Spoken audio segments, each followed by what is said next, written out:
Pourquoi ça fait mal d'échouer? C'est une question qui paraît un peu naïve tellement la réponse paraît évidente et pourtant. On passe souvent à côté de cette simple question qui peut tout arranger quand tu fais face à une rupture, une mauvaise note ou une déception. Et à quoi ça sert de se la poser, tu vas me dire? Eh bien, tu vas le savoir dans quelques secondes, parce que c'est cette question qu'un ami m'a posée après une mauvaise nouvelle. Et je m'en souviens très bien.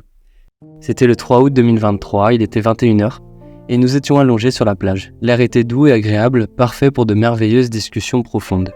Tu sais, ce genre de discussions qui parfois n'emmènent pas large, mais qui pourtant sont quand même là. Ces mêmes moments où tu peux complètement retourner l'univers avec des questions en tout genre. Et parfois, ces moments sont aussi intimes et précieux. Ça tombe bien, parce que mon ami en a besoin. Il y a 2 mois, il vient d'apprendre qu'il a échoué à son concours d'enseignant. 5 ans qu'il prépare ce concours pour au final échouer aux portes de ce métier qu'il désire tant. Je te laisse imaginer la douleur qu'il a pu ressentir. Entre remise de questions, perte de confiance, et le sentiment d'avoir raté sa vie qui te rend misérable, cet été n'était pas le plus sobre pour éviter de souffrir. Alors on est là, tous les deux, un 3 août à 21h allongés sur la plage. Ça fait 2 mois maintenant qu'il tente de supporter cet échec, et en tant que bon ami, j'essaye de l'aider. Alors avec lui, j'ai enchaîné les sorties, les activités et les folies. Je te l'ai dit, ce n'était pas l'été le plus sobre, mais rien n'y fait. Ça fait 2 mois maintenant, on se retrouve sur cette plage, et il me sort sous le ton de l'humour. En vrai, pourquoi ça me fait mal? Pourquoi j'ai si mal d'avoir échoué? Au début, on en rigole parce que la question sort de nulle part, mais aussi et surtout parce que personne ne se la pose la question. Parce que la réponse paraît logique, qu'elle tombe sous le sens, sauf qu'au final, même lui ne le sait pas quand il y réfléchit. Et finalement, c'est cette petite question, posée sous un air ironique et léger ce soir d'été, qui lui a permis de rebondir. Après tout, un médecin est capable de prescrire des médicaments seulement quand il connaît la cause du problème. Et en discutant ce soir-là, on a alors décelé 4 points qui faisaient que cet échec était lourd pour lui. 4 points qui, une fois connus, lui ont permis de relativiser et de rebondir, parce qu'il connaissait les causes de sa douleur pour mieux la traiter. 4 points que je vais te partager aujourd'hui pour que tu puisses aller de l'avant. Et peut-être que ça va te parler parce qu'on ne se pose jamais cette question, pourquoi ça fait mal d'échouer? Et d'ailleurs, tu verras à la fin de la vidéo, il y a un petit twist dans l'histoire, je te laisse le découvrir, ça va peut-être te surprendre.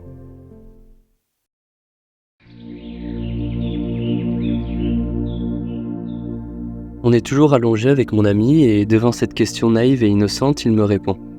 Je n'ai pas eu mon concours, donc en septembre je n'ai rien et je pense que ça me fait peur. Après tout, la rentrée des classes se passe toujours en septembre et c'est un rythme qu'on a pris depuis la maternelle. Alors pour lui, qui voulait être enseignant, ça lui fait peur. Et c'est notre premier point. Pourquoi ça fait mal d'échouer? Parce qu'on a peur de l'avenir, de ne pas réussir à rebondir, de répondre à cette fameuse question, si jamais tu échoues, tu fais quoi? Parce que oui, il faut faire quelque chose, il ne faut pas rester là à rien faire sans donner une réponse à cette question.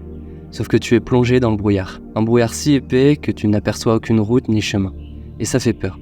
Ça fait peur parce qu'on a besoin de cadre, d'un chemin tracé, de directives précises. Mais là tu es seul. Seul face à ton destin, seul face à la décision que tu vas prendre, seul dans ce tourment que tu n'avais pas anticipé. Donc ça fait mal. Ça fait mal parce que tout devient aléatoire, tout est en mouvement autour de toi, tout se passe bien jusqu'au moment où on te stoppe. Le chemin linéaire que tu empruntais ne devient plus qu'une vague libre et imprévisible. Paradoxalement, tu obtiens une liberté qui est angoissante. Que décides-tu de faire? Alors, face à cette peur de l'avenir grandissante, je lui pose une question. Qui as-tu envie de devenir? Quelle histoire te rendrait fier de toi? Parce que c'est ça la vie. C'est ta vie et tu peux en faire ce que tu veux, mais il y aura forcément des moments imprévisibles. Et dans ces moments, comment tu voudrais qu'on te voie? Cet échec, c'est finalement un petit obstacle de la vie qui te permet de faire le point sur la direction dans laquelle tu veux qu'elle prenne.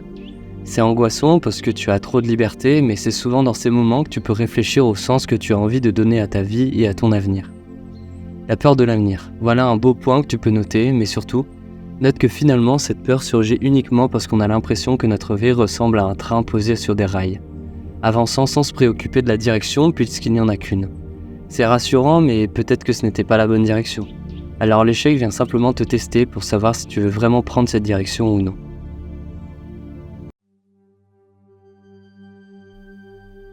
Après quelques minutes de discussion, il finit par me poser la question suivante. Est-ce que tu l'as dit aux autres? On est toujours allongé sur la plage et il me demande ça. Alors un peu fatigué et rêveur, au début je ne comprends pas très bien le sens de sa question. Alors je lui dis, si, je leur ai dit que tu n'avais pas eu ton concours, pourquoi? Et après réflexion, c'est vrai que j'étais vraiment à l'ouest, parce que ça coule de source et on en vient au deuxième point. La peur du regard des autres et du jugement. Le regard de ses parents, le jugement de ses enseignants ou encore de ses amis. Il ne voulait pas passer pour un raté aux yeux des autres, voilà le sens de sa question. Et si l'échec est lourd et si pesant, c'est parce qu'on a peur des répercussions qu'il va avoir quant au regard et au jugement de nos pairs. Qu'est-ce qu'ils vont penser de moi ?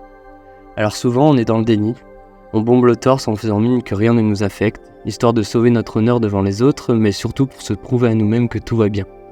Sauf qu'au fond de nous, elle est bien présente. Cette tumeur qui grandit de jour en jour et qui s'ancre au plus profond de nous. La peur d'être pris pour un raté, que les autres rient de nous, qu'ils se moquent, ou pire, qu'ils le répètent à tout le monde pour qu'on passe pour un abruti. On ne veut pas de vision négative sur nous et c'est bien normal. Sauf que cette peur cache en réalité une vérité bien plus profonde que ça.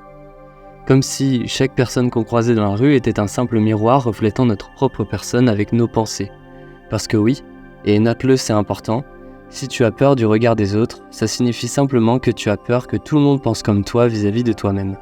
Je vais te le répéter, si tu as peur du regard des autres, ça signifie simplement que tu as peur que tout le monde pense comme toi vis-à-vis de toi-même. C'est un peu compliqué à comprendre, mais on peut très facilement prendre l'exemple de nos complexes. Un complexe, c'est un de nos caractéristiques qu'on n'aime pas sur soi, comme une petite bedaine, des oreilles décollées ou une tache de rousseur. Et comme c'est un complexe qui nous touche personnellement, on a cette impression que tout le monde fait attention à ce complexe, que tout le monde le voit, alors qu'en réalité, pas du tout. Et c'est pareil pour cette peur du regard des autres. L'échec fait mal parce qu'on a l'impression que ça confirme notre propre vision de nous-mêmes. Cette vision si négative et critique et stricte envers notre propre personne, parce qu'on voudrait être parfait, réussir dans tout ce qu'on entreprend, être adulé par tout le monde, et finalement ne pas échouer.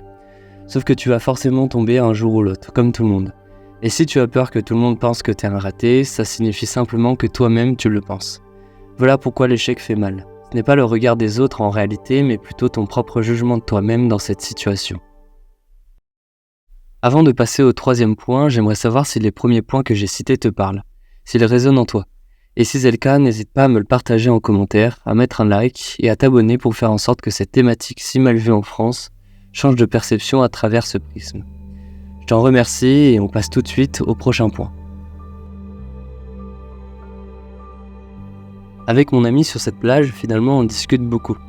Mais toi, je vais te poser une question. Qu'est-ce qui différencie principalement les humains des robots ? Et c'est notamment pour ça que la réponse à la question « Pourquoi l'échec fait mal ?» paraît logique et naïve. C'est notamment cette petite pincée d'humanité, et pourtant si puissante, qui fait que tu peux t'engager à corps perdu dans des projets de vie. Cette petite pincée, ce sont nos émotions. Pourquoi échouer ça fait mal ? Tout simplement parce que tu t'es engagé émotionnellement. Tu as mis du cœur à l'ouvrage, tu as mis des espoirs et peut-être même un rêve dans ce projet, mais il ne se concrétise pas. Comme mon ami qui a sacrifié 5 ans de sa vie pour devenir enseignant mais qui échoue aux portes de celui-ci. Mais si on rentre dans les détails, pourquoi ça nous touche tellement ? Parce que ça touche à tes tripes, ton identité même, et c'est tout ton monde intérieur qui le vit. Après un tel engagement émotionnel, ce sont tous tes organes, toutes tes molécules et tout ton être qui le vit. Ton cerveau lui-même est frustré, 5 ans d'études pour rien, c'est ce qu'il m'a dit ce soir-là.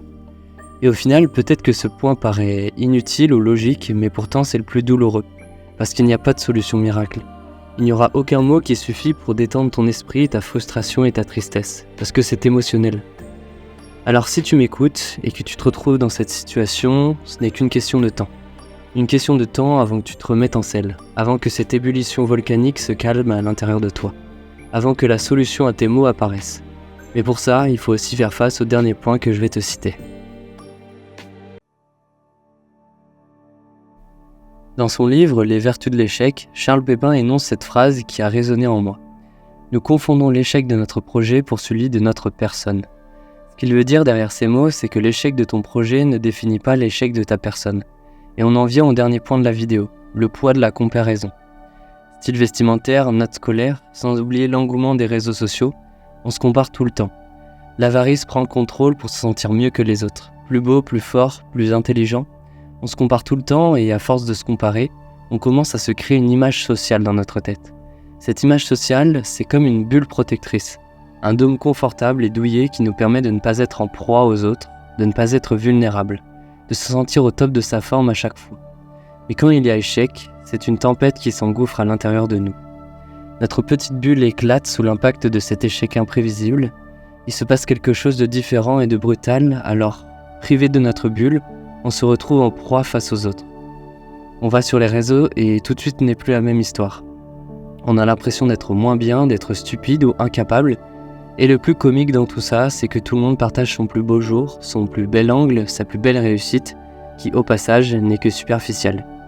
Mais après avoir subi cet échec, voir tout ce positivisme superficiel donne l'impression que tu es vraiment un raté. Il suffit que tu vois tes camarades d'école réussir, ton ex-petit ami en joie dans sa nouvelle relation, ou encore ce sportif qui réussit la performance de tes rêves, et c'est le chaos en toi. Alors écoute, personne ne publiera ses échecs sur les réseaux. Personne ne sera enjoué de dire à tout le monde qu'il s'est planté. Personne ne félicitera quelqu'un de s'être trompé. Tout le monde publiera ou enjolivera ses réussites pour faire gonfler son ego. Mais tout ça, c'est superficiel. C'est peut-être réel, mais derrière une belle photo en amoureux sur un yacht se cache peut-être un ennui profond, un désir de se sentir adulé ou une potentielle rupture. Le meilleur remède pour s'éloigner de tout ça est de passer par une phase d'introspection, se retrouver seul avec soi-même pour se confronter à cette douleur. Sans réseau, juste toi et ta personne avec tes pensées, tes émotions et tes douleurs. Pourquoi échouer ça fait mal ? Parce qu'on se compare. Voilà le dernier point qu'on a décelé avec mon ami. Voilà, c'est la fin de cette vidéo. J'espère que les 4 points que j'ai cités vont te permettre d'y voir plus clair sur la douleur d'un potentiel échec. Et d'ailleurs, comme je te l'ai dit en début de vidéo, il y a un petit twist dans l'histoire. Parce que cet ami qui a échoué, cet ami qui a passé 5 ans de sa vie pour obtenir un concours qu'il n'a pas eu, c'est moi-même qui te parle actuellement. C'est notamment pour ça que cette chaîne existe, parce qu'en France, l'échec n'est pas accepté, l'échec est mal vu. Alors avec mes moyens, et peut-être ton aide si tu as aimé la vidéo, je vais tenter de changer cette vision. D'ailleurs, ce sera peut-être un autre échec dans ma vie, mais je n'ai plus peur. Alors si tu as aimé la vidéo, n'hésite pas à t'abonner à cette chaîne qui va tenter de changer cette vision de l'échec en France à travers mon prisme.